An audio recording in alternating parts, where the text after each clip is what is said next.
little bit with some songs that hopefully we all know, or you can pick them up really easily, all right? And this one's got hand motions, so see if you can keep up. She'll be coming round the mountain when she comes. Doot, doot. She'll be coming round the mountain when she comes. Doot, doot. She'll be coming round the mountain. She'll be coming round the mountain. She'll be coming round the mountain when she comes. Doot, doot. If it's going to get faster. She'll be driving 6 white horses when she comes. Whoa, back. She'll be driving 6 white horses when she comes. Whoa, back. She'll be driving 6 white horses. She'll be driving 6 white horses. She'll be driving 6 white horses when she comes. Whoa, back. Toot, toot. We will all go out to meet her when she comes. Hi, babe. We will all go out to meet her when she comes. Hi, babe. We will all go out to meet her. We will all go out to meet her. We will all go out to meet her when she comes. Hi, babe. Whoa, back. Toot, toot. Hope there are no vegetarians here.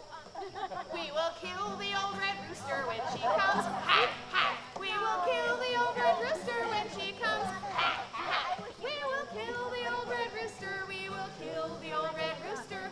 We will kill the old red rooster when she comes. Ha, ha. Hi, babe. Whoa, back. Doot, doot. You can tell I'm getting serious now. We will all have chicken and dumplings when she comes. Yum, yum. We will all have chicken and dumplings when she comes. Yum, yum. We will all have chicken and dumplings. We will all have chicken and dumplings. We will all have chicken and dumplings when she comes. Yum, yum. Ha, ha. Hi, babe. Whoa, back. Doot, doot. She will wear her red pajamas when she comes. Scratch, scratch. She will wear her red pajamas when she comes. Scratch, scratch. She will wear her red pajamas. She will wear her red pajamas. She will wear her red pajamas when she comes. Scratch, scratch. Yum, yum. Ha, ha. Hi, babe. Whoa, back. Doot, doot. Last one. She will have to sleep with Grandma when she comes. She will have to sleep with Grandma when she comes. She will have to sleep with Grandma. She will have to sleep with Grandma. She will have to sleep with Grandma when she comes. Scratch, scratch. Yum, yum. Ha, ha. Hi, babe. Whoa, back. Doot, doot. Well done. All right. I've been working on the railroad all the livelong day. I've been working on the railroad just to pass the time away. Don't you hear the whistle blowing? Rise up so early in the morn. Can't you hear the captain shout?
official person, I just want to say we do have some complimentary DEET-filled bug stuff over on the green bench right there.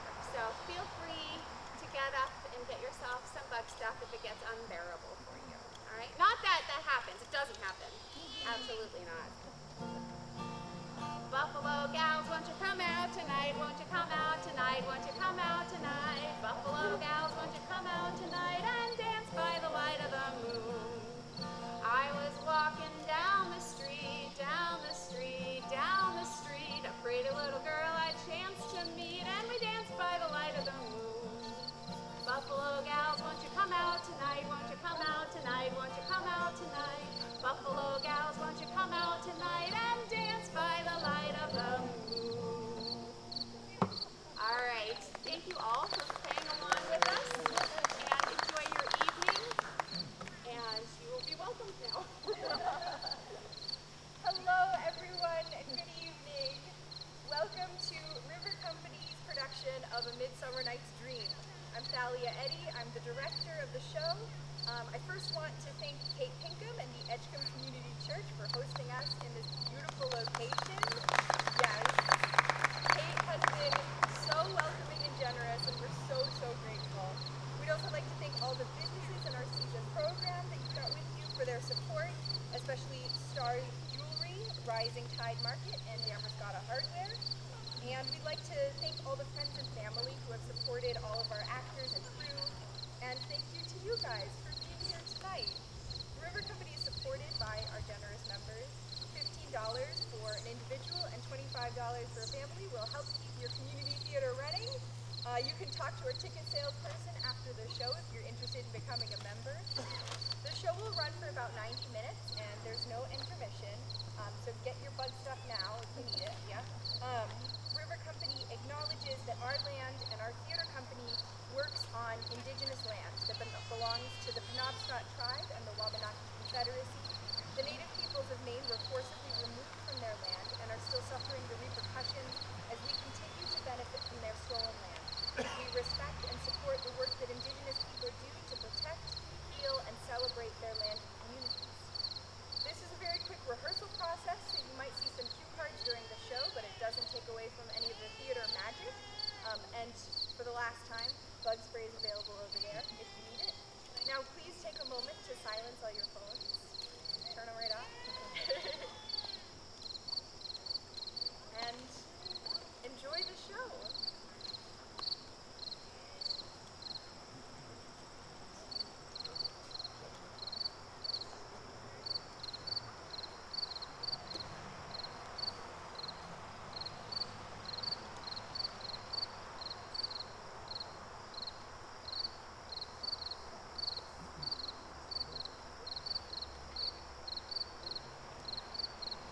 Now, fair Hippolyta, our nuptial hour draws on apace. 4 happy moons bring on another day. But oh, methinks how slow this old moon wings. She lingers my desires like to a stepdame or a dowager, long withering out of young man's revenue. 4 days will quickly steep away the time. 4 nights will quickly dream away the time. And then the moon, like to a silver bow, will behold the night of our solemnities. Go, Philostrate, stir up the Athenian youth to merriments. Awake the nimble spirit of mirth. Turn melancholy forth to funerals. The pale companion is not for our pomp. Hippolyta, I wooed thee with my sword, and won thy love to in the injury. But I will wed thee in another key, with pomp, with triumph, and with revel. Happy be Theseus, our renowned Duke! Thanks, good Aegeus. What's the news with thee? Full of vexation come I, and with complaint against my child, my daughter Hermia. Stand forth, Demetrius. My noble lord, this man hath my consent to marry with her.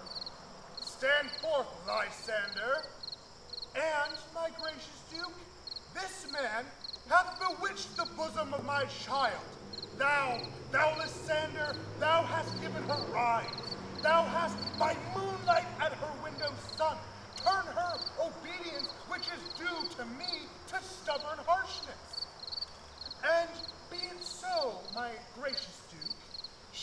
here before your grace consent to marry with Demetrius. I beg the ancient privilege of Athens, as she is mine, I may dispose of her, which shall either be to this gentleman or to her death, according to our law, immediately provided in that case. Say you, fair Hermia, be advised, fair maid, to you your father should be as a god. Demetrius is a worthy gentleman. So is Lysander. In himself he is, but in this kind, wanting your father's voice, the other must be held the worthier. I would my father looked but with my eyes. Rather your eyes must with his judgment look. I entreat your grace to pardon me. I know not by what power I'm made bold, nor how it may concern my modesty in such a presence here to plead my thoughts. But I beseech your grace that I may know the worst that may befall me in this case, if I refuse to wed Demetrius. Either to die the death, or to abjure forever the society of men. Therefore, fair Hermia, question your desires. Know of your youth. Examine well your blood, whether if you yield not to your father's desires, whether you can live the livery of a nun. Thrice blessed they that master so their blood to undergo such maiden pilgrimage. But earthlier happy is the rose distilled, than that which withering on the virgin thorn grows, lives, and dies in single blessedness. So will I grow, so live, so die, my lord, ere I will my virgin patent up unto his lordship, whose unwished yoke my soul consents not to give sovereignty. Take time to pause, and by the next new moon, the sealing day betwixt my love and me, for everlasting bond of fellowship, upon that day, either prepare to die for disobedience to your father's will, or else to wed Demetrius as he would, or on Diana's altar to protest for heir austerity and single life. Relent, sweet Hermia. And Lysander, yield thy crazed title to my certain rights. You have her father's love, Demetrius. Let me have Hermia's. Do you marry him? Scornful Lysander, true, he hath my love, and what is mine, my love, shall render him. And she is mine, and all of my right to her I do estate unto Demetrius. I am, my lord, as well derived as he, as well possessed. My love is more than his. My fortunes every way is fairly ranked, if not with vantage as Demetrius is. And, what is more than all these boasts can be, I am beloved of beauteous Hermia. Why should not I then prosecute my right? Demetrius, I'll avouch it to his head, made love to Netter's daughter Helena, and won her soul, and she, sweet lady, devoutly dotes in idolatry upon a spotted and inconsistent man. I must confess that I have heard so much, and Demetrius thought to have spoke thereof. For you, fair Hermia, look you arm yourself to fit your fancies to your father's will, or else the law of Athens yields you up, which by no means we may extenuate, to death, or to a vow of single life. Come, my Hippolyta, what cheer, my love? Demetrius and Aegeus, go along. I must employ you in some business against our nuptial, and confer with you of something nearly that concerns yourselves. With duty and desire we follow you.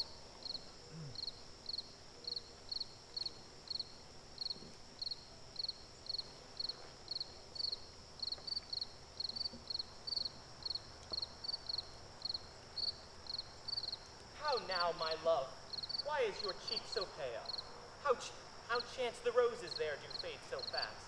Like to work the grape, which I could well be tamed but from the tempest of mine eyes. Ay me, for aught that I could ever read, could ever hear in tale or history, the course of true love never did run smooth, or either it was different in blood, Oh, hell, to choose love by another's eyes! or if there was sympathy in choice. War, death, or sickness did lay siege to it, making him a monotony in the town. Swift as a shadow, short as any dream, brief as lightning in the colleague night. That in a spleen unfolds both heaven and earth, and ere a man hath power to say, behold, the jaws of darkness did devour it up. So quick bright things come into confusion. If then true love is rich in ever thoughts, stand as the eating company. So let us teach our child patience, because it is a customary cost. Since the love is not streams beside, which then pleases with equality. A good persuasion. Therefore hear me, Hermia. I have a widow aunt, a dowager, of great revenue, and she hath no child. From Athens is her house remote 7 leagues, and she respects me as her only son. There, gentle Hermia, may I marry thee, and to that place the sharp Athenian law cannot pursue us. If thou lovest me, then steal forth thy father's house tomorrow night, in the wood a league without the town, where I did meet thee once with Helena, to do observance to a morn of May. There I will stay for thee. Swear to me by Cupid's strongest bow, by his best arrow with the golden head, by that which his soul his constant love, by all vow ever men have broken, number more than ever women spoke. In that same place thou hast appointed me, tomorrow truly will I meet thee. Keep promise, love. Look, here comes Helena. Godspeed, fair Helena. Whither away? Call you me fair, that fair again unsay? Demetrius loves your fair, no happy fair. Your eyes are lodestars, your tongue sweet air, more tunable than lark to shepherd's ear. When wheat is green, when hawthorn buds appear, sickness is catching.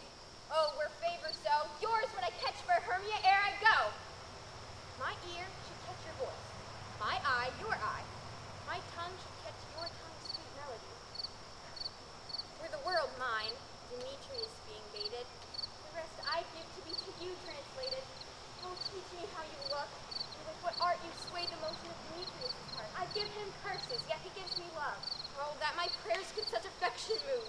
The more I hate, the more he follows me. The more I love, the more he hateth me. His folly, Helena, is no fault of mine. None but your beauty. If that fault were mine, take comfort. He no more shall see my face. My Lysander myself shall fly this place. Helen, to you our minds we will unfold. Tomorrow night when Phoebe doth behold her silver visage in watery glass, decking with liquid pearls a bladed grass. At time when lovers' flights doth still conceal, through Athens' gates we have devised to steal. And in the wood, where often you and I, on faint primrose beds were wont to lie, emptying our bosoms of their counsel sweet, there my Lysander and myself shall meet. And thence from Athens turn away our eyes, to seek new friends and stranger companies. Farewell, sweet playfellow, pray thou for us, good luck grant me thy Demetrius. Keep word, Lysander, for we must starve ourselves with lovers' food tomorrow's evening. I will, my Hermia. And Helena, adieu. As you on him, Demetrius dote on you. How happy some or other some can be. Through Athens I am thought as fair as she. But what of that?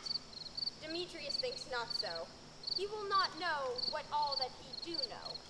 As waggish boys and game themselves forswear, so the boy love is perjured everywhere.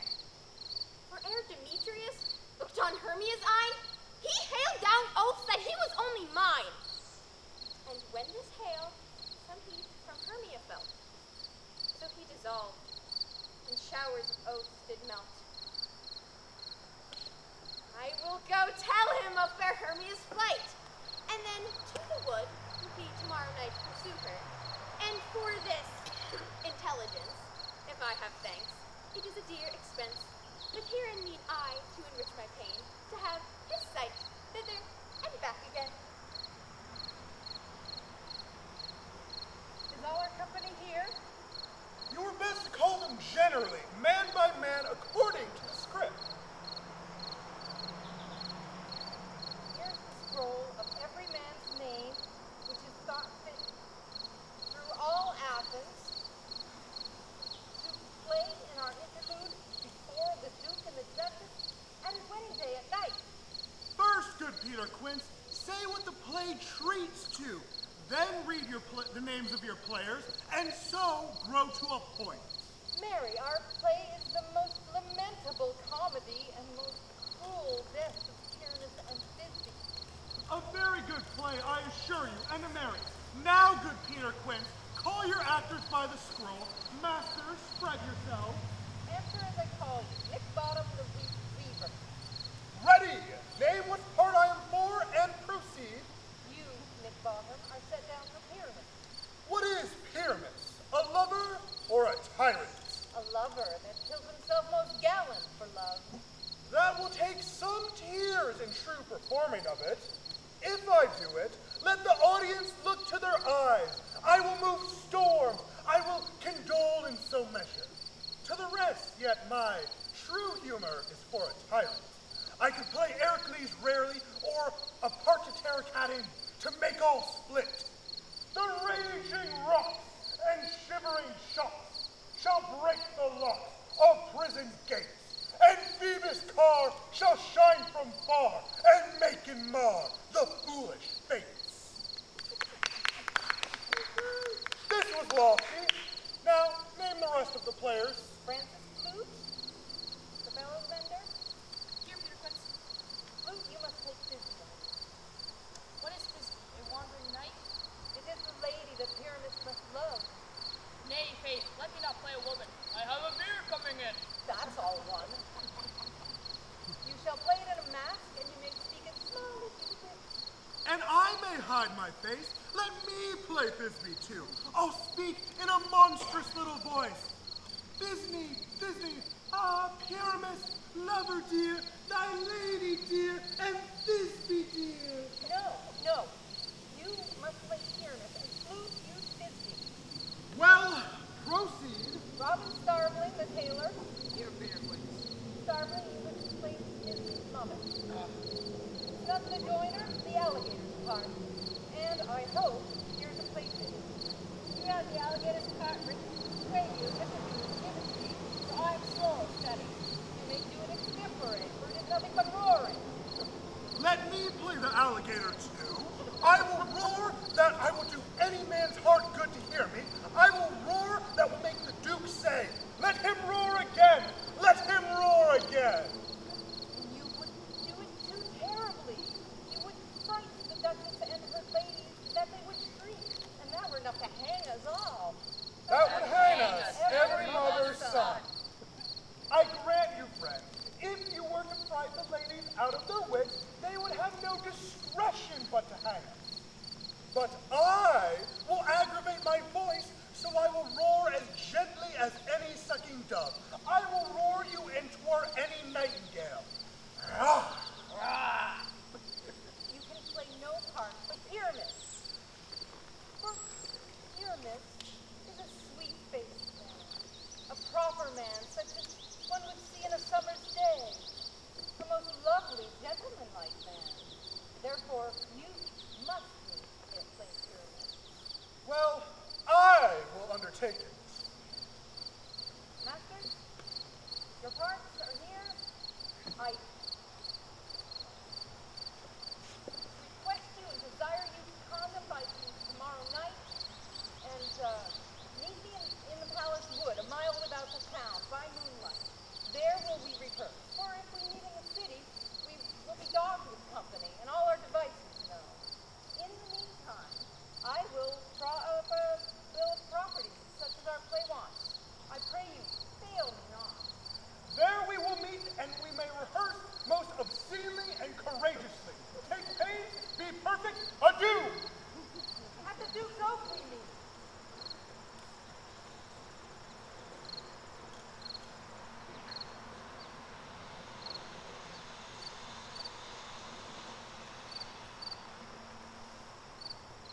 Oh no, spirit! Whither wander you? Over hill, over dale, through bush, through briar, over flood, over pale, through flood, through fire. I do wander everywhere, swifter than the moon's sphere. And I serve the fairy king, to do his orbs upon the green.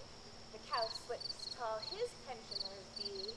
In their gold-coat spots you'll see, those be rubies, fairy favors. In those freckles live their savors. I must go seek dewdrops here, and hang a pearl in every cowslip's ear. Farewell, thou lob of spirits, I'll be gone. The king and all our else come here anon. Well, the queen doth keep her rebels here tonight. Take heed the king come not within her sight, for Titania is passing fell and wrath, because that she, as her attendant hath, a lovely boy, stolen for an Indian king. She never had so sweet a changeling, and jealous Oberon would have the child, knight of his train, to trace the forests wild. But she, perforce, withholds the loved boy, crowns him with flowers, and makes him all her joy. And now they never meet in grove or green, by fountain clear or spent starlight sheen. But they do square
neither dewlap pour the ale.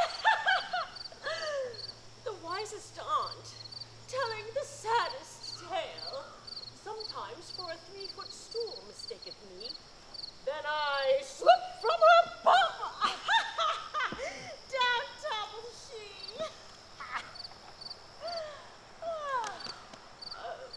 But Room Fairy, here comes Titania. And here, my master, would that he were gone. Oh.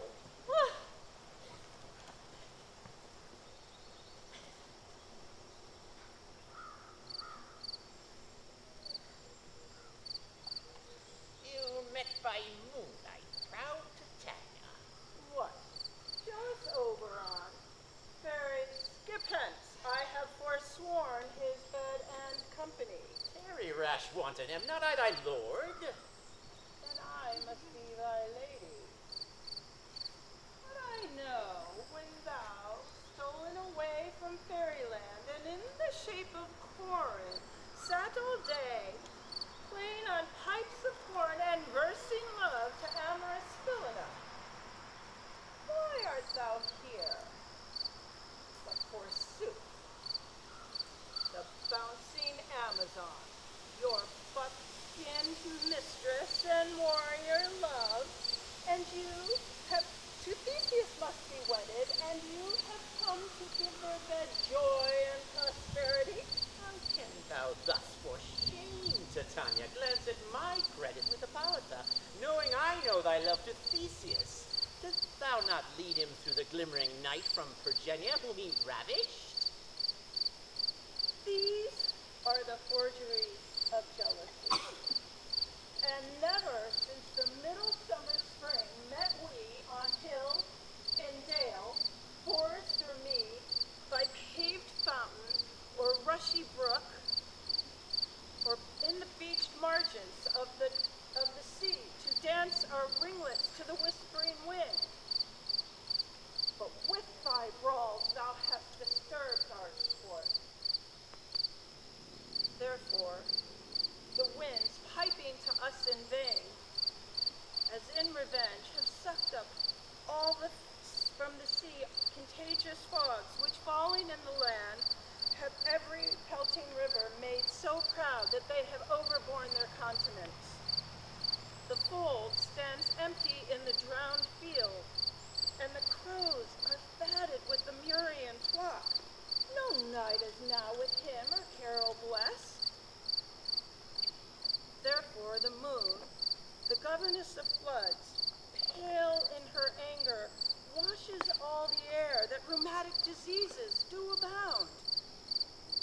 And through this distemperature we see the seasons alter. Hoary-headed frost bar in the fresh lap of the crimson rose, and on old Himes thin and icy crown, an odorous chaplet of sweet summer buds is as in mockery set. The spring, the summer, the childy autumn, the angry winter, no longer change their wonted liveries, and the mazed world now knows not which is which. This same progeny of evil comes from our debate, from our dissension. We are their parents and original. You amend it then. It lies in you. I would Titania cross her Oberon. I but beg a little changeling boy to be my henchman. Set your heart at rest. The fairyland bides not the child from me. His mother was a votress of my order, and in the spiced Indian air by night, full often hath she gossiped by my side, and sat with me on Neptune's yellow sands, marking the embarked traders on the wind. When we have laughed to see the sails conceive and grow big-bellied with the wanton wind, which she, with pretty and with swimming gait, following, and her womb then rich with my young squire, she would imitate and sail upon the land to fetch me trifles and return again, as if rich with merchandise. But she, of that boy did die. And it is for her sake that I rear up her boy. And it is for her sake that I will not part with him. How long within this wood intend you stay? Perchance till after Theseus's wedding day. And if you will patiently dance in our midnight revels, and go with us, and see our moonlight revels, go with us. If not, shun me, and I will spare you your haunts. Give me that boy and I will go with you. Not for thy fairy kingdom. Fairies, away!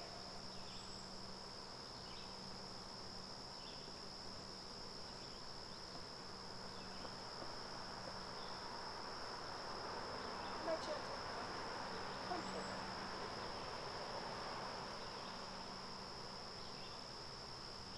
Thou rememberest, since once I sat upon a promontory, and saw and heard on a dolphin's back a mermaid, uttering such dulcet and harmonious breath that the rude sea grew civil with her tongue, with her song, and certain stars shot madly from their spheres just to hear the sea maid's music. I remember.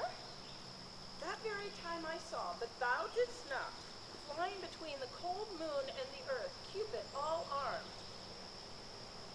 A certain aim he took at a fair vestal, thrown by the west, and loosed his love shaft smartly from his bow, as it should pierce 100,000 hearts. But I might see young Cupid's fiery shaft quenched in the chaste beam of the watery moon, and the imperial voters passed on in maiden meditation fancy free. Yet marked I, where that bolt of Cupid fell, it fell upon a little western flower, before milk white, now purple with love's wound. Fetch me that flower, the herb I showed thee once. The juice of it on sleeping eyelids laid will make man or woman madly dote upon the next live creature that it sees. Fetch me that herb, and be thou here then, ere the Leviathan swims another league. Fear not, my lady, I'll put a girdle around the earth in 40 minutes.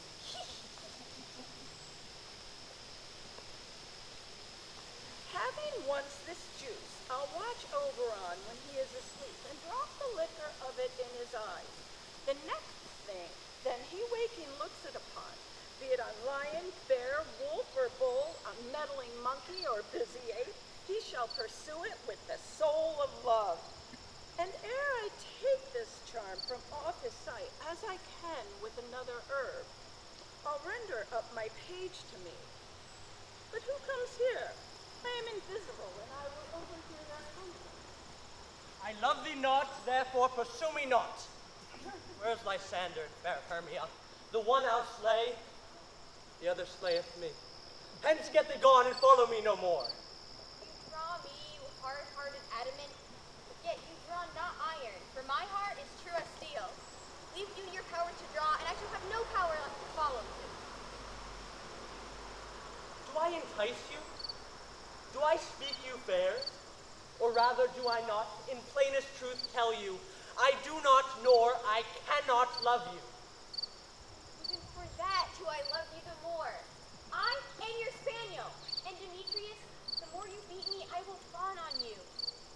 Tempt not too much the hatred of my spirit, for I am sick when I do look on thee. I am sick when I look not on you. Oh, you do impeach your modesty too much. To leave the city and commit yourself into the hands of one that loves you not. Your virtue is my privilege. For that it is not night when I do see your face. Therefore, I think I am not in the night, nor doth this wood lack world of company. Then how can it be said I am alone? All the world is here to look on me. I will not stay thy questions. Let me go. Or, if thou follow me, do not believe but I shall do thee mischief in the wood. Aye, in the temple, the town, the field, you do me mischief. Fie, Demetrius! Your wrongs do set a scandal on my sex.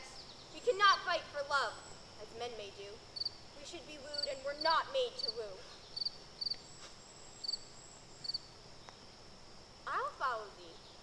make a heaven of hell, to die upon the hand I loved so well. Fare thee well, nymph. Ere he do leave this grove, thou shalt fly him, and he shall seek thy love. Hast thou the flower there? Welcome, wanderer. Aye, there it is. Prithee, give it me. I know a bank where the wild thyme blows. There sleeps over on some time of the night, lulled in these flowers with dances and delight. And with the juice of this, I'll streak his eyes and make him full of hateful fantasies. Take thou some of it, and seek through this grove. A sweet Athenian lady is in love with a disdainful youth. Anoint his eyes, but do it when the next thing he espies may be the lady. Wait, thou shalt know the man by the Athenian garments he that hath on. Affect it with some care, that he may prove more fond of her than she upon her love. And look thou meet me here ere the first cock crow. Fear not, my lady, thy servant shall do so.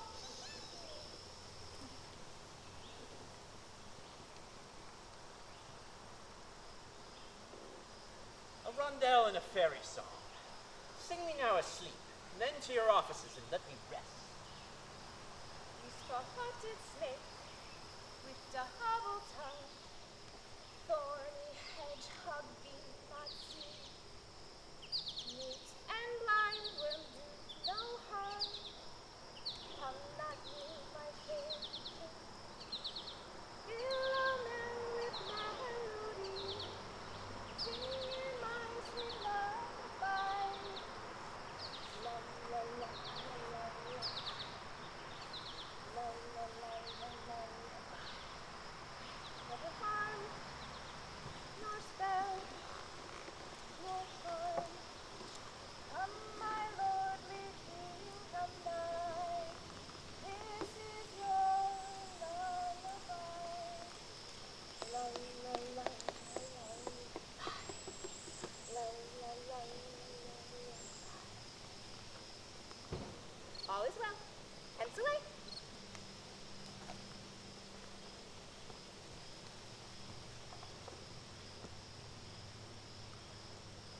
What thou seest when thou dost wake, do it for thy true love's sake. Love and languish for his sake. Be it ounce or cat or bear, hart or boar with bristled hair, in thy eye that shall appear. When thou wakest, it is thy dear. Wait when some vile thing is near.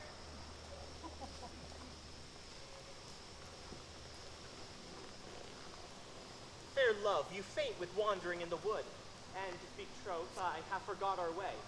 We'll rest us, Hermia, if you think it good, and tarry for the comfort of the day. Be it so, Lysander. Find you out of bed. Lie upon this bank to rest my head. One turf shall serve as pillow for us both.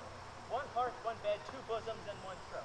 Nay, Lysander. For my sake, my dear, lay farther off yet. Do not lie so near. Oh, take me sense, sweet of my innocence.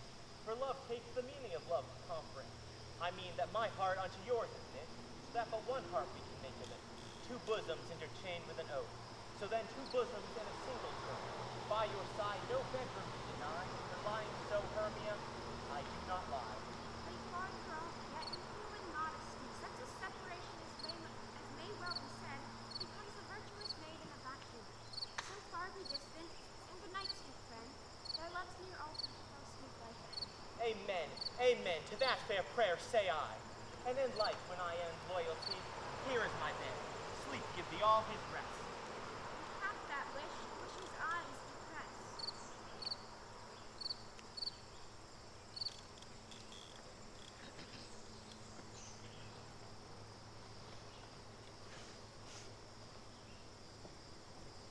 Through the forest I have gone, but Athenian found I none, on whose eyes I might approve this flower's force and stirring love. Night and silence.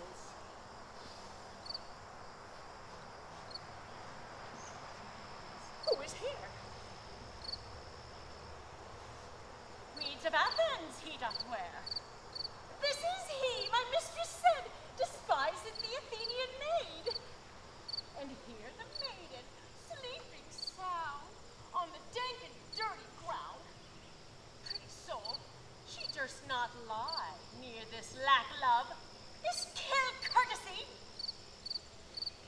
Churl, upon thy eyes I throw all the power this charm doth owe. When thou wakest, let love forbid, sleep hissed on thy eyelid. So awake when I am gone. To my queen I must anon. I charge thee hence, and do not haunt me thus. Oh, wilt thou darkling leave me? Do not so. Stay on thy peril. I alone will go. Oh, I am out of breath in this fond chase. Whew. The more my prayer, the lesser is my grace. Happy is Hermia, wheresoever she lies, for she has blessed and attractive eyes. How came her eyes so bright? Not with salt tears. If so, my eyes are oftener washed than hers.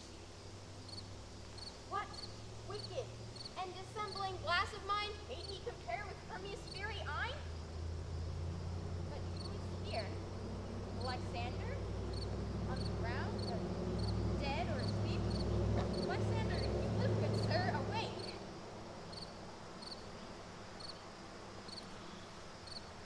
And run through fire I will for thy sweet sake.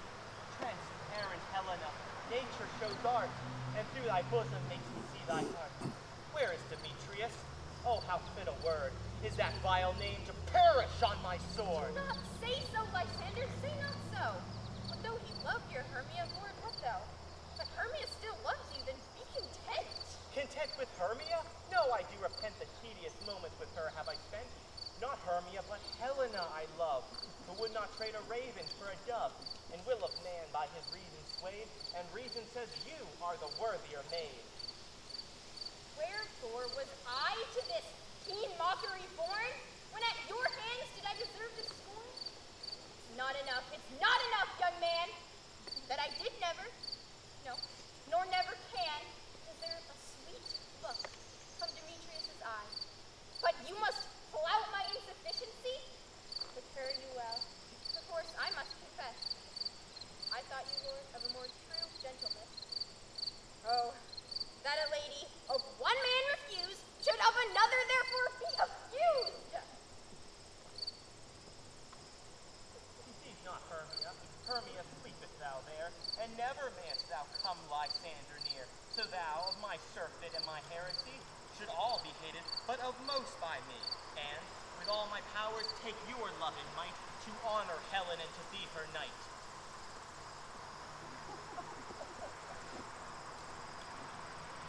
Help me, Lysander, help me, do thy best to pluck this crawling serpent from my breast. Aye, plead for pity, what a dream was here. Look, Lysander, how I do quake with fear. He thought a serpent eat my heart away, and he sat smiling at his cruel prey. Lysander? What, remove? Lysander, Lord! What, out of hearing? Gone? No word? No sound? Alack, speak, and if you hear, speak of our loves, I swoon almost in fear. No, then I will perceive all not nigh. Either death or you I'll find immediately.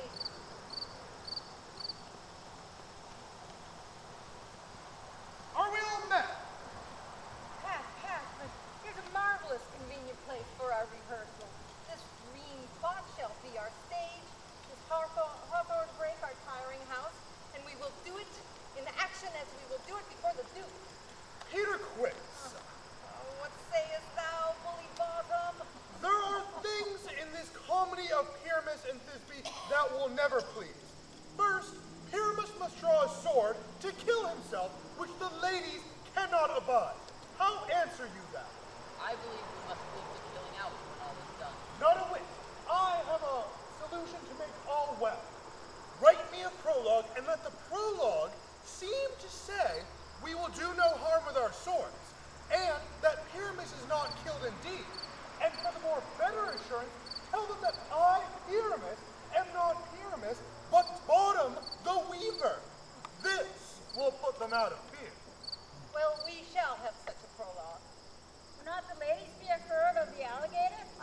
carriage, I promise you. Master, you ought to consider with yourself to bring in. God shield us.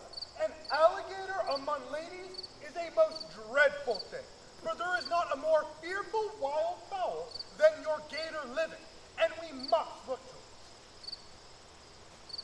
Therefore, you must have a prologue that tells I am not an alligator.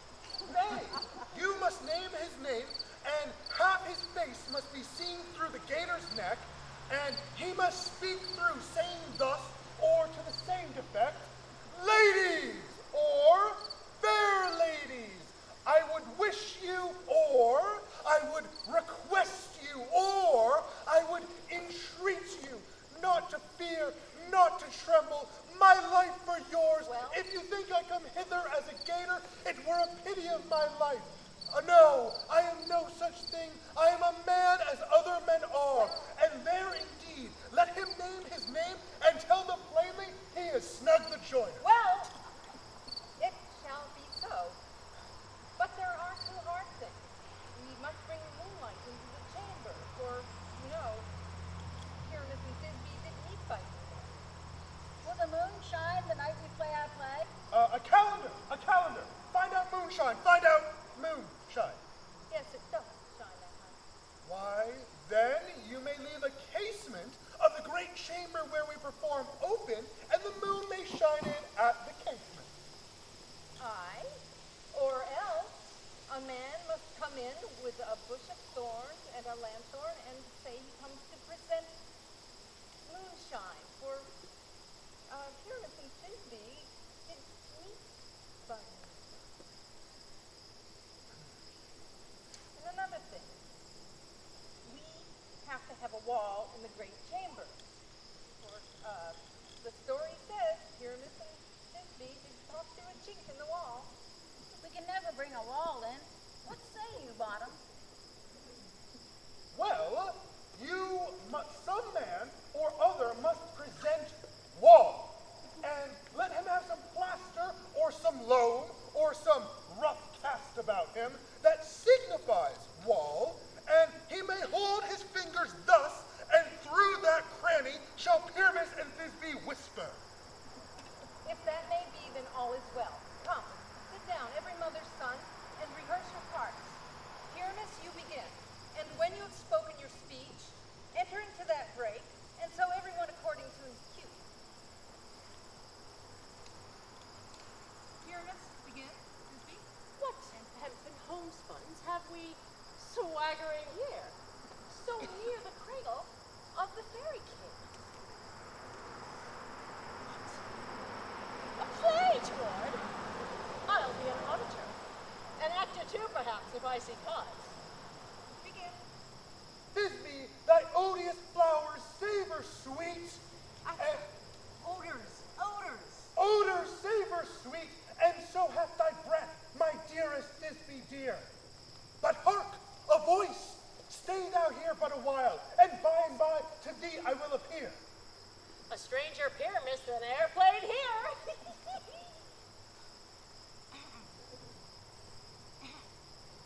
Must I speak now? Aye, Mary, you must. For you must understand that he goes up to see a noise that he heard and will come again. Most radiant Pyramus, most lily-white of hue, as true as true's horse that yet would never tire. I'll meet thee, Pyramus, at Ninny's tomb. Ninus tomb. You must not speak that yet. That you answer to Pyramus. You speak all your part at once, cues and all. Pyramus, enter. Your cue is past. It is never tire. Oh, as truest horse that yet would never tire. If I were fair, Thisbe, I were only thine. Oh, monstrous! Oh, strange! We're haunted! Pray, masters! Fly, masters! I'll follow you. I'll lead you about a ride. Through bog, through bush, through brake, through briar. Sometimes a horse will be. Sometimes a hog, a headless bear. Sometimes a fire. And nay!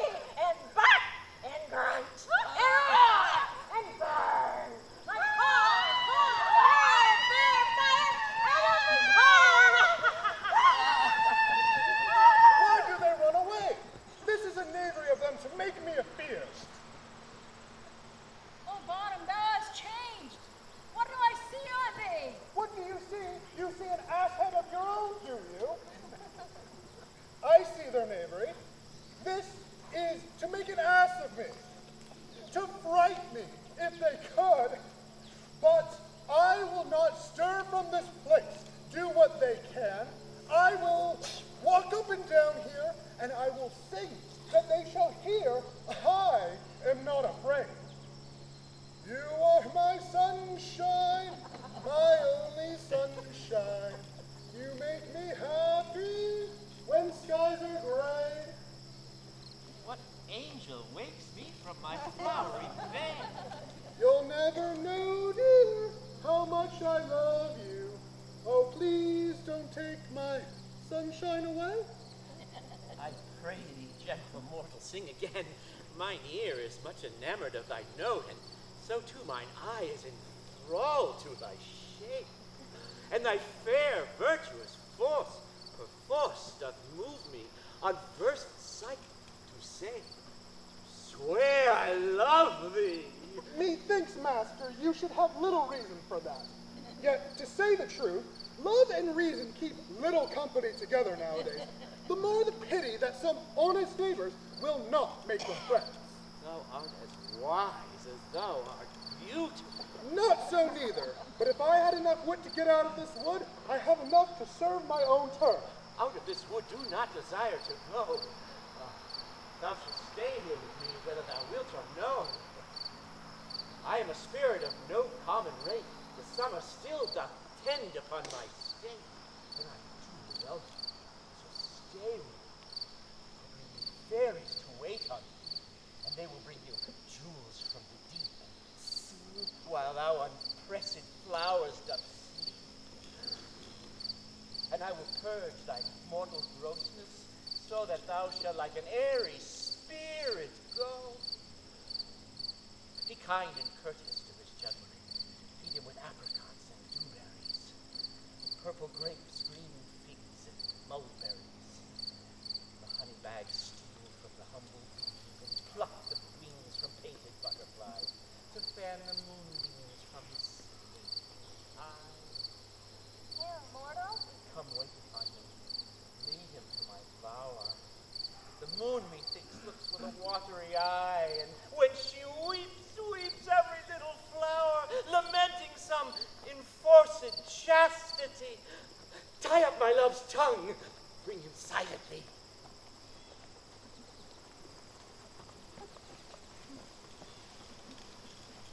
I wonder if Oberon be awakened, and what it was that next came in his eye, which he must dote upon in extremity. Here comes my messenger. How now, mad spirit? What night rule now about this grove? My master, with a monster, is in love.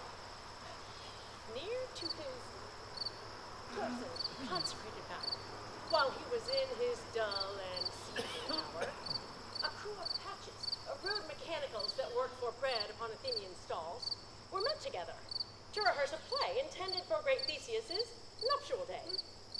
The shallowest, thick skin of that barren sort, who Pyramus presented in their sport, forsook his scene and entered in a break, when I did him at this advantage take. An ass's knoll I fixed on his head. But anon, his Thisbe must be answered, and forth my mimic comes, when they him spy, as wild geese that the creeping fowler eye sever themselves and madly sweep the sky, so at his sight did his fellows fly. I translated them, I left Pyramus translated there, and when it should happen, so it should happen to pass. And Oberon winked, and straightway loved an ass. This falls out better than I could devise. But hast thou yet latched the Athenian's eyes with the love juice as I bid thee do? I took him sleeping. That is finished too. And the Athenian woman by his side, that when he waked, of force, she must be eyed. Stand close. This is the same Athenian. This is the woman, but not this the man. Why rebuke lay breath so bitter on your bitter foe. Now I but chide when I should use thee words, for thou I fear hast given me constant curse. If thou hast slain my sender to sleep, being o'er shoes and blood plunged in the deep, and kill me too, for it cannot be that thou hast murdered him. So should a murderer look, so dead, so grim. Oh, so should the murdered look, and so should I, pierced through the heart with your stern cruelty. Yet you, the murderer, look as bright, as clear as yonder Venus in her glimmering sphere. Where is my Lysander? Where is he? Ah, good Demetrius, wilt thou give him me? I had rather give his carcass to my hounds. Out, dog! Out, cur! Thou hast driven me past the bounds of maiden's patience. You spend your passion on a misprized mood. I am not guilty of Lysander's blood, nor is he dead for aught that I can tell. I pray thee then tell me that he is well. And if I could, what should I get therefore? A privilege never to see me more, and from my hated presence part I so. See me no more whether he be dead or no. There is no following her in this fierce vein. Here therefore for a while I will remain. So sorrow's heaviness doth heavier grow, for death that bankrupt sleep doth sorrow owe, which now in some slight measure it will pay. For his tender, here I make some stay.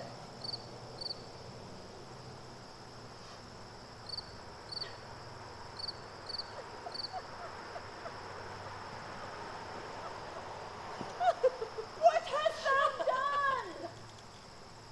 Thou hast mistaken quite, and laid the love juice on some true love's sight.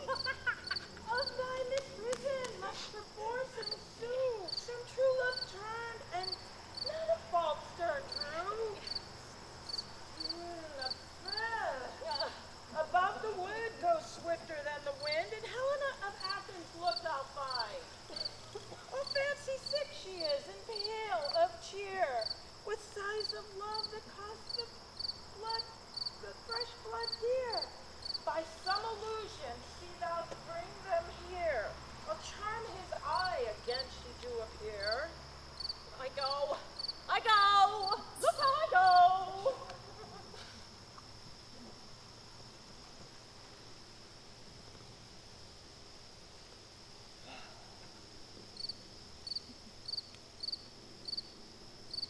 Flower of this purple dye, hit with Cupid's archery, sink an apple of his eye, when his love he doth espy. Let her shine as gloriously as Venus of the sky. When thou wakest, if she be by, beg of her for remedy. Captain of our fairy band! Helena is here at hand, and the youth mistook by me, pleading for a lover's fee. Shall we their fond pageant see? Lord, what fools these mortals be! Stand aside, the noise they make will cause Demetrius to awake. Then will two at once woo one. That must needs be sport alone. And those things do best please me that befall preposterously. How can these things in me seem scorn to you, bearing the badge of faith to prove them true? Do advance your cunning more and more, when truth kills truth. Oh, devilish holy fray, these vows are Hermia's. Will you give her o'er? I had no judgment which of her I swore. Nor none in my mind, now you give her o'er. Demetrius loves her, and he loves not you. Oh, Helena, goddess, nymph, perfect, divine, to what my love shall I compare thine eye? Crystal is mud. Oh, how ripened show thy lips, and kissing cherry tempting grow. Oh, spite! Oh, hell! I see you all are bent to set against me for your merriment. You were civil, and in courtesy, you would not do me thus much injury. Can you not hate me, as I know you do, but you must join in souls to mock me too? If you were men, as men you are in show,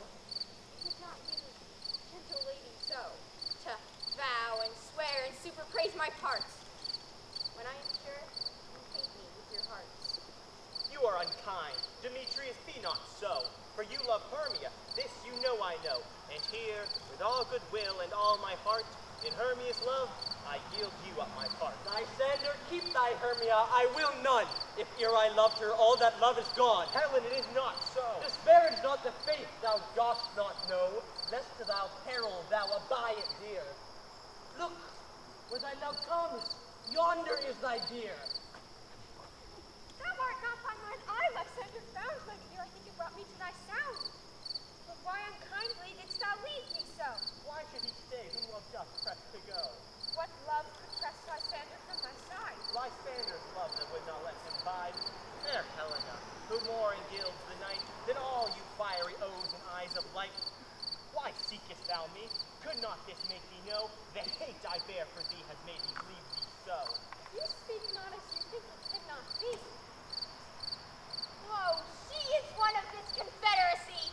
Now I perceive they have conjoined all three to fashion this false sport in spite of me. Injurious Hermia, most ungrateful maid, have you conspired? Have you with these contrived to bait me with this foul derision? Is all the counsel that we two have shared, and the sister's vows, the hours that we have spent, when we have chid the hasty-footed times for parting us? Oh, is it all forgot? And will you rent our ancient love asunder to join with men in scorning your poor friend? It is not friendly, 'tis not maidenly. Our sex, as well as I, may chide you for this, though I alone do feel the injury. I'm amazed at your passionate words. I scorn you not. It seems that you scorn me. Have you not set Lysander, as in scorn, to follow me and praise my eyes and face, and made your other love Demetrius, who even but now did spurn me with his foot to call me goddess, nymph, divine, rare, precious, celestial? Wherefore speaks he this to her he hates? And doth Lysander deny your love so rich within his soul, and tender me? Pursue affection by your consenting on. By your consent, I understand not what you mean by this. I do persever, counterfeit sad looks, make mouths upon me when I turn my back, wink each at other, hold the sweet jest up. This sport, well parried, shall be chronicled. Stay, gentle Helena, hear my excuse. My love, my life, my soul, fair Helena. Oh, excellent. We do not scorn her so. Helen, I love thee. By my life I do. I swear by that which I will lose for thee to prove him false that says I love thee not.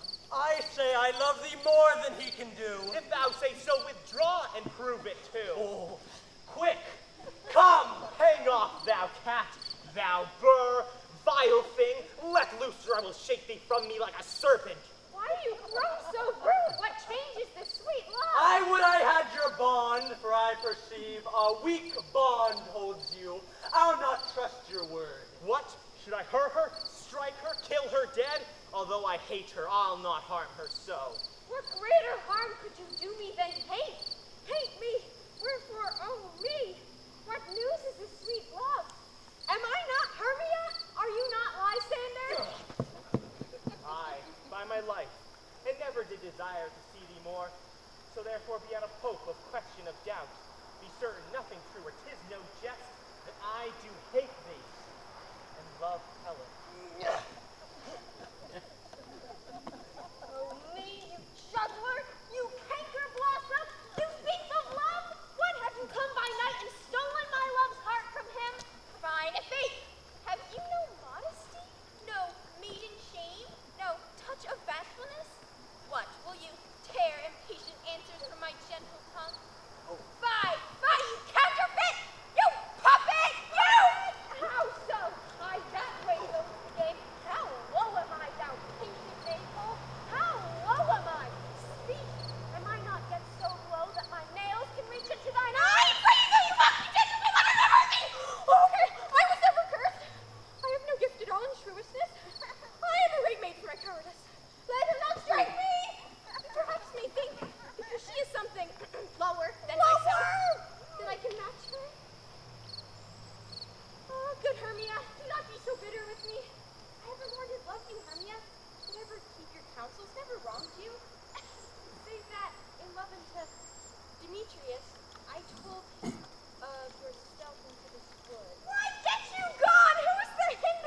Be not afraid, she shall not harm thee, Helena. No, sir, she shall not, though you take her part.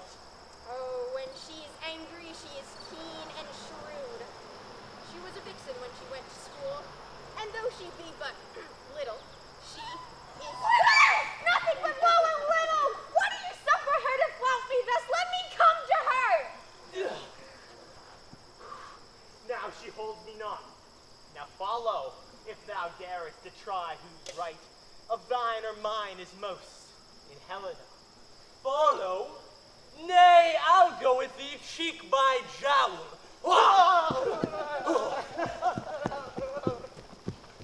You mistress, this coil is long with you. Nay, go not back. I will not trust you, nor longer stay in your cursed company. Your hands and mine are quicker for a fray. My legs are longer, though, to run away. I am amazed and know not what to say.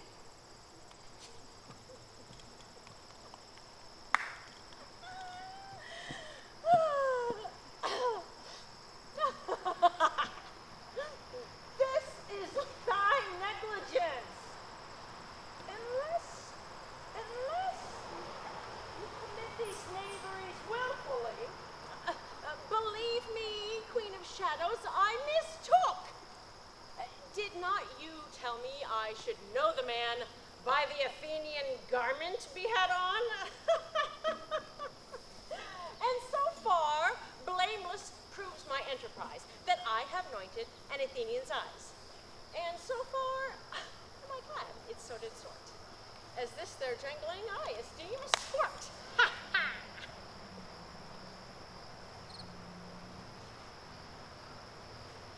Thou seest these lovers seek a place to fight. I therefore, Robin, overcast the night, and lead these testy rivals so astray as one comes not within another one's way, and from each other look thou lead them thus till o'er their brows death counterfeiting sleep with leaden legs and batty wings doth creep. What's discern into like Saturn's eye? The very next wake all this derision shall seem a dream and fruitless vision. And back to Athens shall the lovers wend, with league whose days till death shall never end. My fairy queen, this must be done in haste, for night's swift dragons cut the clouds full fast, and yonder shines Aurora's harbinger, at whose approach ghosts wandering here and there troop home to churchyards. Damned spirits all that in crossways and floods find burial, already to their wormy beds are gone, for fearless day should look their shames upon. But we are spirits of another sort. I with the morning's love have oft made sport. But notwithstanding, haste make no delay. We may effect this business yet ere this day.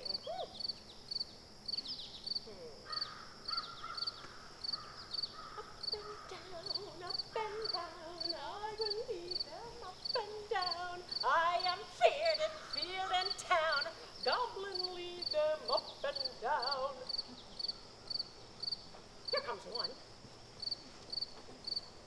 Where art thou, proud Demetrius? Speak thou now. Here, villain, drawn and ready. Where art thou? I will be with thee straight. Lysander! Speak again, thou coward. Art thou fled? Come, recreant! Come, no child! I'll beat thee with a rod! He's defiled that draws a sword on thee! Follow my voice! We'll try no manhood here!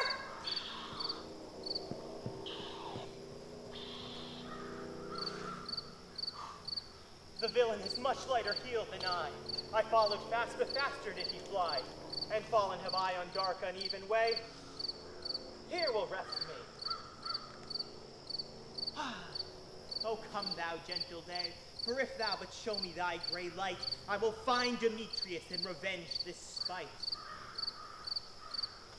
Ho, ho, ho! Come, why comest thou not? Where art thou now?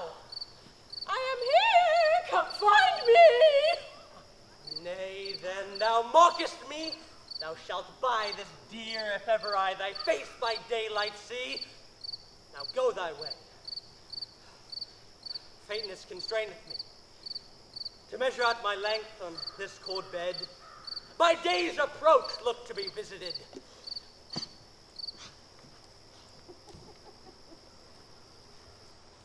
Oh, weary night, oh, long and tedious night. Abate thy hour, shine comforts from the east, that I may back to Athens by daylight, and these that my poor company detest. And sleep, that sometimes shuts up sorrow's eye, steal me a while from thine own company. But thee, come one more. Two of both kinds make up four. Oh, here she comes, cursed and sad. Cupid is a knavish lad, thus to make poor females mad. Ever so weary, ever so in woe, dapped with dew and torn with berries. Can no further crawl, no farther go. My legs keep no pace with my desires. Here I will rest me till the break of day. Heaven's shield lies asunder if they mean a fray.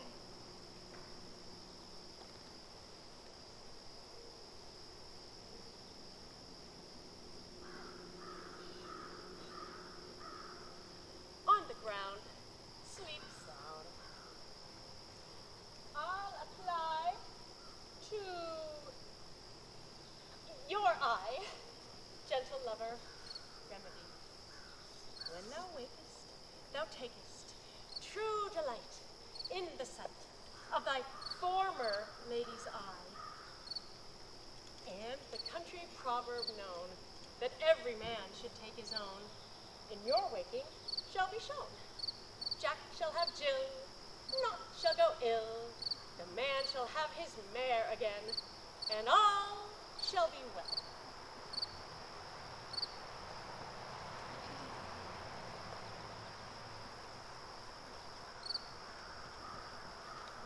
Come, sit thee down on this flowery bed while my fair smooth cheeks do coy. You fair large ears, and stick muscles, this good gentle joy. Where's Peas Blossom? Ready? Scratch my head, Peas Blossom. Methinks I'm a marvelous hairy about the face, and I am such a tender ass, if my hair do but scratch, I must itch. What, without hear some music, my sweet? I have a reasonable good ear in music. Let's have the tones and bones. Or say, what would thou desires to eat, sweet love? Truly a peck of provender. I could munch your dry oats. Methinks I have a desire to a bottle of hay. Good hay, sweet hay, hath no fellow. Heaven adventurous fairy that shall seek the squirtle's hoard and fetch thee new nuts. I would rather have a handful or two of ripe peas, but I pray you, let none of your people stir me. I have an exposition of sleep come upon me. Sleep now while I bend thee in thine arms. Fairies away and be gone always. Oh, how I dote on thee. Adore thee.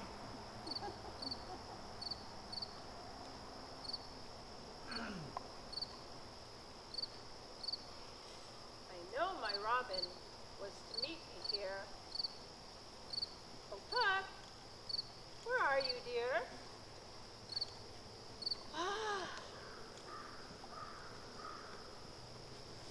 Welcome, good Robin. Seest thou, sweet sight? His dotage now I do begin to pity, for meeting him of late behind the wood, seeking sweet favors from this hateful fool.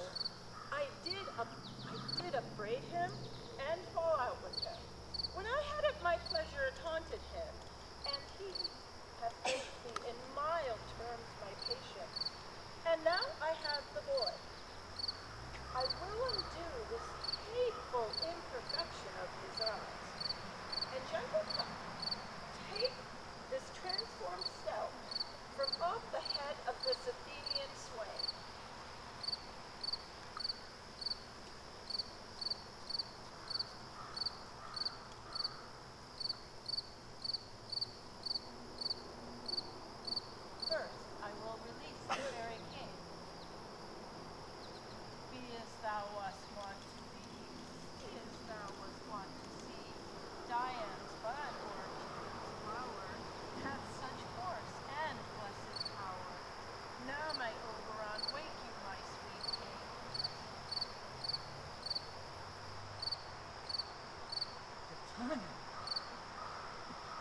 visions have I seen? Methought I was enamored of an ass. There lies your sweet love. Oh, how came these things to pass? Oh, how I loathe this visage now. Silence a while. Robin, take off his head. Over on music call and strike more dead than common sleep of all the 5%. Music, sweet music, such as charmeth sleep. And when thou wakest with thine own fool's eyes, Hey, sound music. Come, my queen king. Take hands with me and rock the ground whereon these sleepers be. Now thou and I are new in amity. And will tomorrow midnight solemnly dance in Duke Theseus's house triumphantly, and bless it to all fair prosperity. There shall the pairs of faithful lovers be, wedded with Theseus, all in jollity. my fairy queen, attend, and mark, I do hear the morning lark. Then my queen in silence sad, trip we after the night's shade. Faster when the globe is compassed soon, swifter than the wandering moon. Now, my queen, and in our flight, tell me how it came this night, that I sleeping here was found with these mortals on the ground.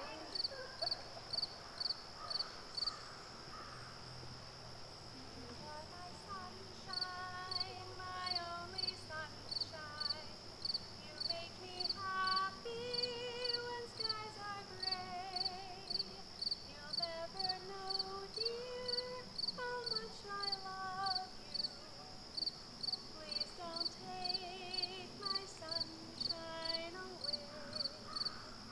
The other night, dear, as I lay sleeping, I dreamt I held you in my arms. When I awoke, dear, I was mistaken. So I hung my head and I cried. You are my sunshine, my only sunshine. You make me happy when skies are gray. You'll never know, dear, how much I love you. Please don't take my sunshine away.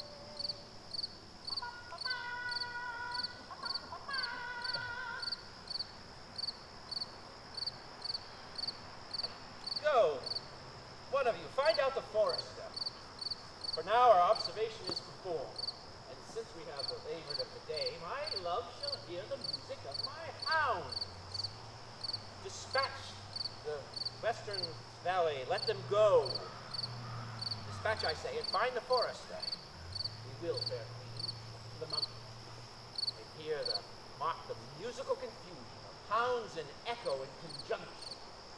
But soft, what nymphs are these? My lord, this is my daughter here asleep. This is Lysander. This Demetrius is. This is Helena. Older daughter's Helena. I wonder of their being here together. No doubt they rose up early to observe the rite of May, and hearing our intent, came here in grace of our solemnity. But speak, Aegeus, is not this the day that Hermia should give answer of her choice? It is, my lord. Go bid the huntsmen wake them with their horns.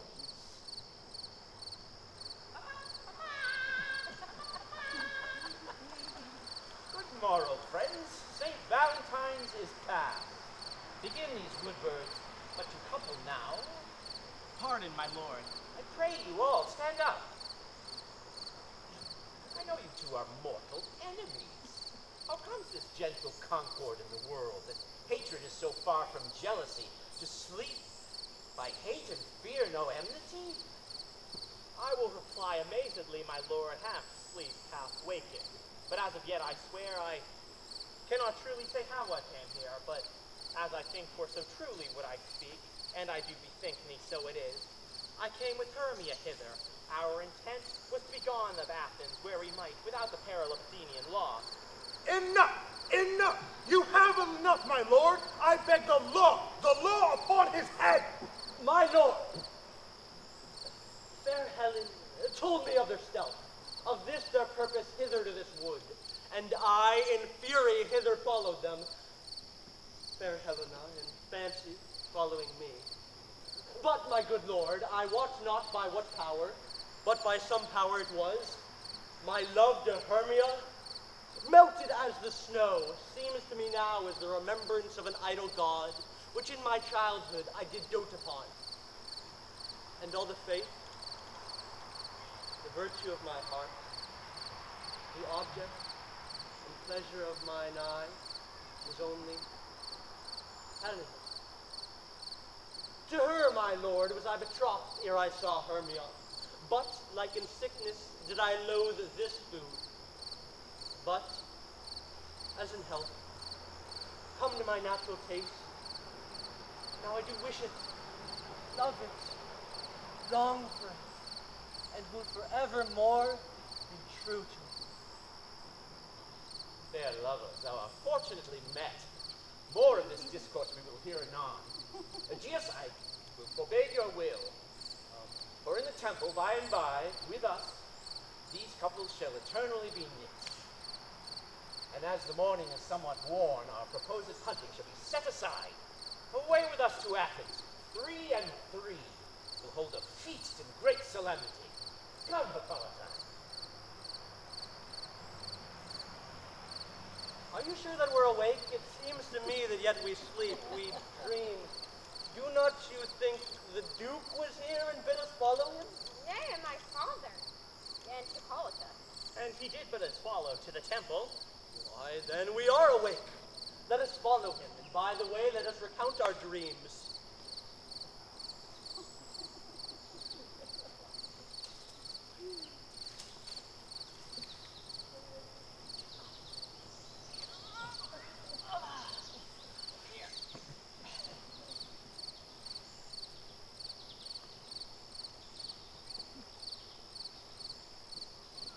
When my cue comes, call me, and I will answer. My next is most fair Pyramus. Hey-ho, Peter Quince, Flute the bellows mender, Snug the joiner, Starveling. Gods, my life stolen hence and left me here asleep. I have had a most rare vision. I have had a dream past the wit of a man to say what dream it was. Me thought I was, there is no man who can tell me what. Me thought I was, and me thought I had. But there is, man is a patched fool if he will offer to say what me thought I had. The eye of man hath not heard, man's ear is not able to see, his hand to taste, nor his tongue to conceive, nor his heart to report what dream it was. I will get Peter Quince to compose a ballad of this dream, and it shall be called Bottom's Dream, because it hath no bottom. And I will sing it at the latter end of our play before the Duke, peradventure, to make it the more gracious. I will sing it at her death.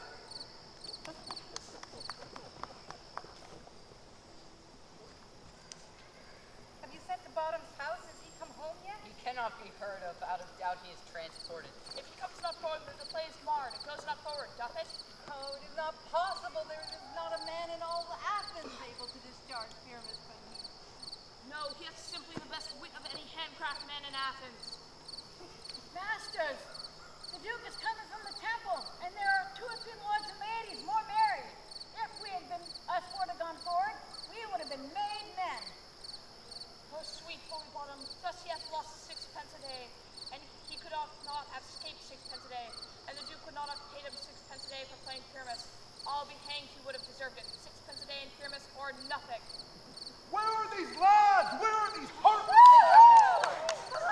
Oh, what great day! What happy hour! Masters, I am to discourse wonders, but ask me not what. For if I tell you I am no true Athenian, I will tell you it all right as it fell out. Let us hear, sweet Bottom. Not a word. All I will say is that the Duke hath died. Get your apparel together, new ribbons to your hoods, good strings to your beards. Everyone meet presently at the palace. Every man look over his part, for the short and the long is, our play is preferred. No more words. Away. Go away!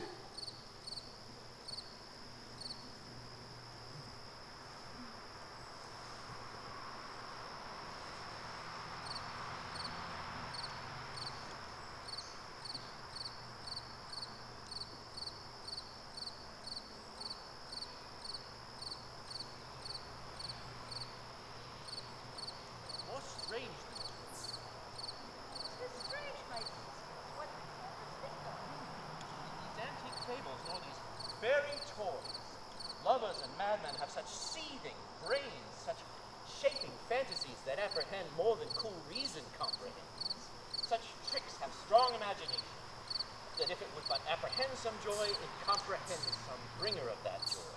Or if the knight, imagining some fear, how easy a bush supposes the bear. But all the story of all the night told over, and all their minds transfigured so together, more with witnesses than fancy's images, and grows to something of great consistency, but however so strange and admirable. Here come the lovers, full of joy and mirth. Joy, gentle friends, fresh days of love accompany your hearts. More than to us.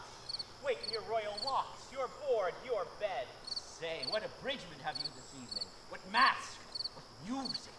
How shall we beguile the lazy time, if not with some delight? A brief there is, my lord, of the sports that you would prefer. Make choice. The battle with the centaurs, to be sung by an Athenian eunuch to the harp. None of that. That I have told my love in glory of my kinsman Hercules. The riot of the tipsy bacchanals, carrying the Thracian singer in their rage, that is an old device.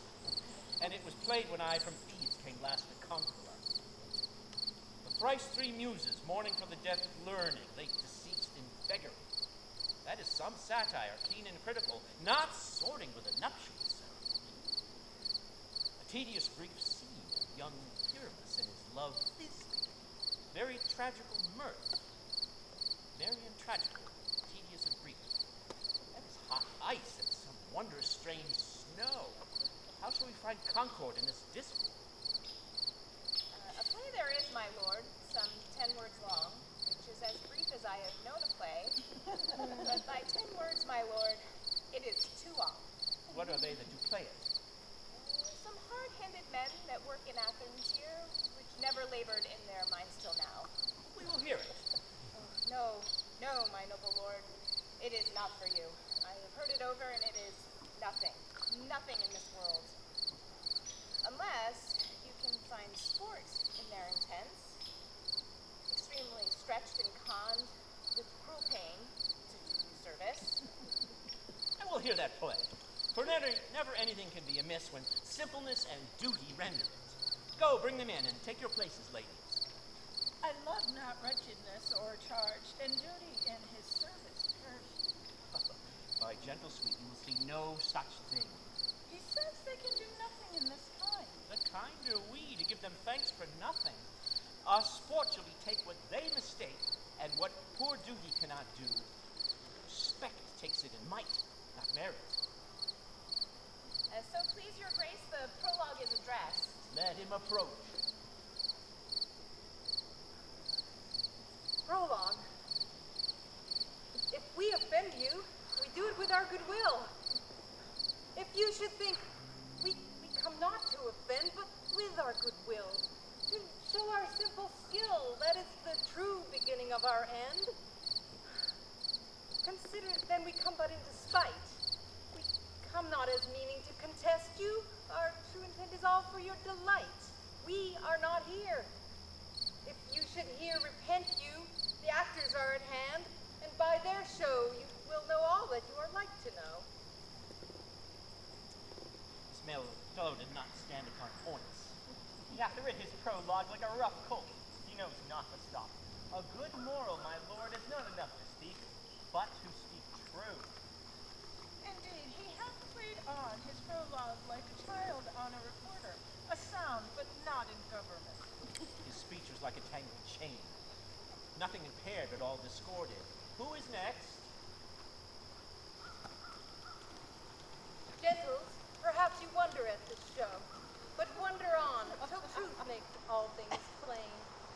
man is Pyramus, if you will know. This beauteous Lady Thisbe is certain. This man with lime and rough cast doth present wall, that vile wall which did these lovers sunder, and through whose chink, poor souls, they were content to whisper. This man with moonbeam, with lanthorn, dog, and bush of thorn presenteth moonshine. For if you will know, by moonshine did these lovers think no scorn to meet at Ninus' tomb, there to woo. This grisly beast, which alligator hight by name, the trusty Thisbe coming first by night, did scare away, or rather did affright, and as she fled, she let her mantle fall, which gator vile with bloody mouth did stain. Anon comes Pyramus, sweet youth and tall, and finds his trusty Thisbe's mantle slain, whereat, with bloody blameful blade, he bravely broached his bloomin' bloody breast. And Thisbe, tearing in mulberry shade, his dagger drew and died. For all the rest, let gator, moonshine, wall, and lovers twain at large discourse while here they do remain. Wonder if the alligator be to speak. No wonder, my lord. One alligator may when many asses do. In this same interlude, it doth befall that I once does by name present a wall. And this wall that had you think, which had in it cranny hole or chink, that the lovers Pyramus and Thisbe did whisper often, very secretly. You desire lime and hair to speak better. It is the wittiest partition that ever I heard discoursed, my lord. Pyramus draws near silence. O night! O night! Alack! Alack! Alack! I fear my Thisbe's promise is forgot. And thou, O wall, O sweet, O lovely wall, that stands between her father's ground and mine. And thou, O wall, O sweet, O lovely wall, show me thy chink to blink with mine eyne. Thanks, courteous wall. Jove shield thee well for this.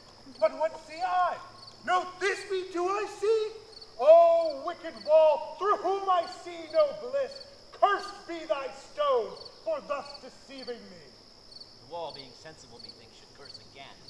No, my lord, he should not. Deceiving me is Thisbe's cue. She is to enter now, and I am to spy her through the wall. O wall, full often hast thou heard my moans for parting my fair Pyramus and me.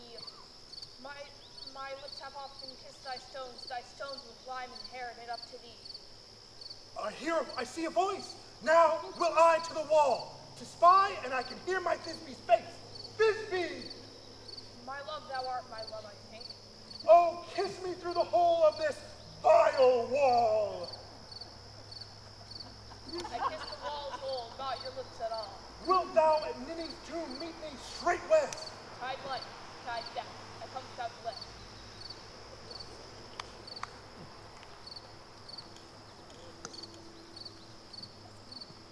Thus have I, wall, my part discharged so, and being done, thus wall, away doth go. This is the silliest stuff that ever I heard. This and this kind are but shadows, worthless. With imagination, the men. It must be your imagination then, and not theirs. If we imagine no worse of them than they of themselves, they may pass for excellent men. Here come two noble beasts in, a man and an alligator.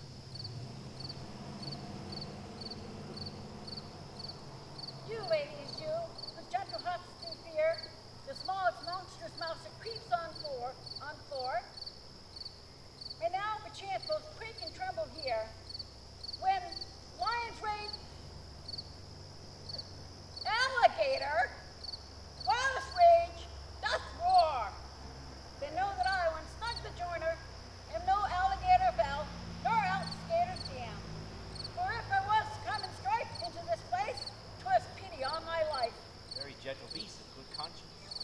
best of the beasts, my lord, that e'er I saw. This alligator is the very fox for his valor. True, and a goose for his discretion. This lanthorn doth the horn moon present. He should have worn the horns on his head. Ah, he is no crescent, and his horns are invisible within the circumference. This lanthorn doth the horn moon present. Myself, the man i' the moon, do seem to be. This is the greatest error of all the rest. The man should be put into the lanthorn. How is else the man I the moon? I am weary of this moon. What he would change? It appears by his small light of discretion that he is in the rain. But yet, in all courtesy and all reason, we must stay the time. Proceed, moon. All I have left to say is to tell you that this lanthorn is the moon. I, the man in the moon. This thorn bush, my thorn bush. This dog, my dog. Why all these should be in the lanthorn, for all these are in the moon. Oh, but silence. Here comes Bisbee. This is old Ninny's too. Where is my love?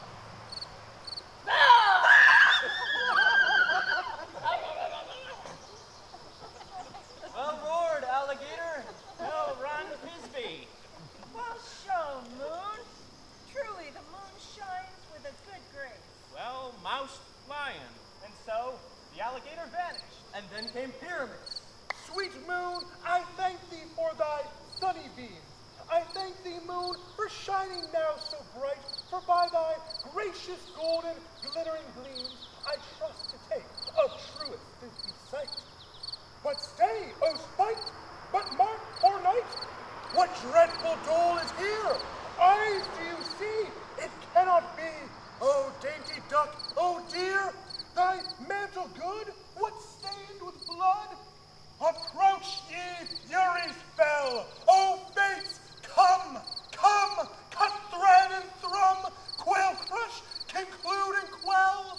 This passion and the death of a dear friend would go near to make a man look sad. Be true, my heart, but I pity the man.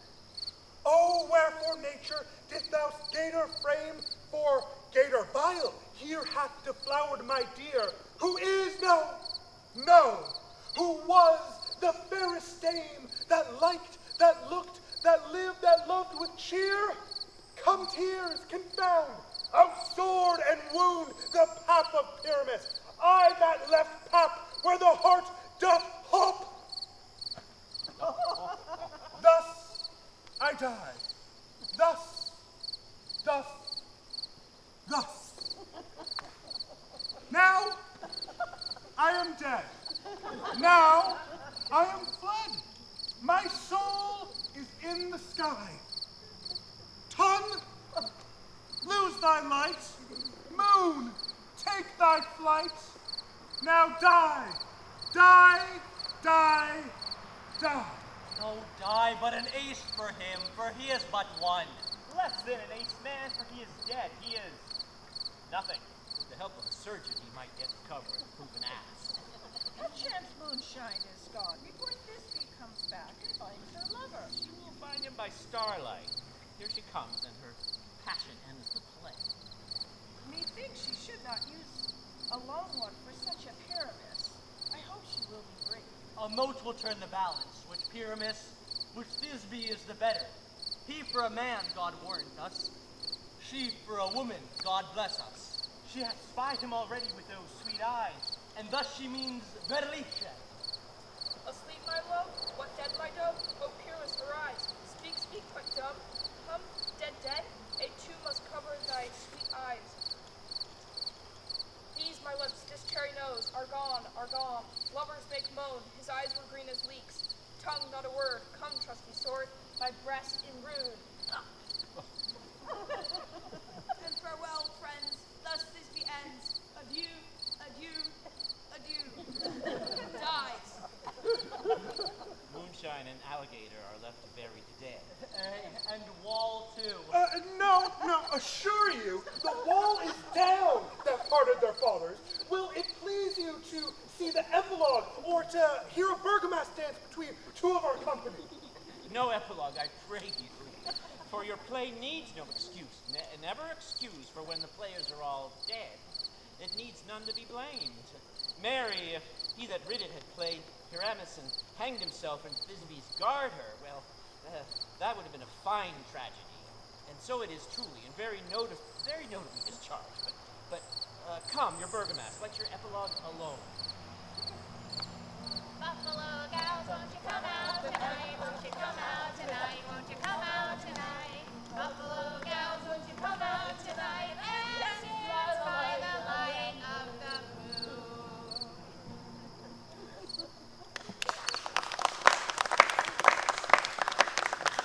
The iron tongue of midnight hath told 12. Lovers to bed, it is fairy time. Now it is the time of night, that the graves all gaping wide. Everyone lets forth his sprite, in the churchway paths to glide. And we fairies that do run by the triple Hecate team, from the presence of the sun, following darkness like a dream, all are frolic. Not a mouse shall disturb this hallowed house. I am sent with broom before, to sweep the dust behind the door. Through this house give gathering light by the dead and drowsy fire. Every elf and fairy sprite hop as light as bird from briar. And this ditty, after me, come and sing it tripping. First release your song thy note, add to it a warbling note. Hand in hand with fairy grace, we will sing and bless this place. Now until the break of day, through this house each fairy stray. To the best bride bed will lead, blessed by us will blessed be. And this field to consecrate, every fairy take his gate, and each several chamber blessed through this palace, give sweet peace, and to the owner of it blessed, ever shall in safety rest. Trip away, make no stay, meet me all by break of day. If we shadows have offended, think but this, and all is mended, that you have but slumbered here, while these visions did appear. In this weak and idle theme, no more yielding, but a dream. Gentles, do not reprehend. If you pardon, we will mend. And as I am an honest puck, if we have unearned luck now to scape the serpent's tongue, we will make amends ere long, else did puck a liar call. So good night.